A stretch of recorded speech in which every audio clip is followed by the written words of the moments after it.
राज्याचे उपमुख्यमंत्री अजित पवार यांच्या विमान अपघातातील अकाली निधनानंतर त्यांच्या पत्नी सुनेत्रा पवार यांनी 31 जानेवारीला मुंबईच्या लोकभवनात महाराष्ट्र राज्याच्या उपमुख्यमंत्रीपदी शपथ घेतली। सुनेत्रा पवार या राज्याच्या पहिल्या महिला उपमुख्यमंत्री झाल्या आहेत।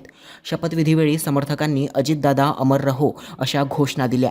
राज्यपाल आचार्य देवव्रत यांच्या उपस्थितीत सुनेत्रा पवार यांनी शपथ घेतली। शपथविधीला मुख्यमंत्री देवेंद्र फडणवीस, उपमुख्यमंत्री एकनाथ शिंदे आणि महायुतीचे इतर कार्यकर्ते उपस्थित होते।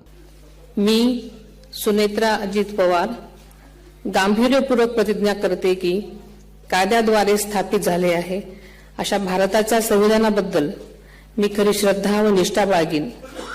मी भारताची सार्वभौमता व एकात्मता उन्नत राखीन।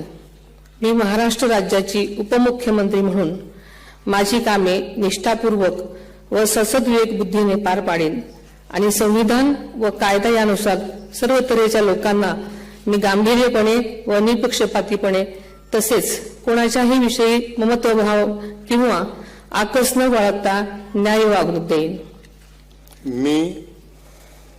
मी सुनेत्रा अजित पवार गांभीर्यपूर्वक प्रतिज्ञा करते की महाराष्ट्र राज्याची उपमुख्यमंत्री म्हणून माझ्या विचारार्थ आणली जाईल किंवा मला ज्ञात होईल अशी कोणतीही बाब अशी उपमुख्यमंत्री म्हणून माझी कामे यथायोग्य पार पाडण्यासाठी आवश्यक असेल ते खेरीज करून एरवी मी कोणत्याही व्यक्तीला किंवा व्यक्तींना प्रत्यक्षपणे वा अप्रत्यक्षपणे कळवणार नाही किंवा त्यांच्याकडे उघड करणार नाही।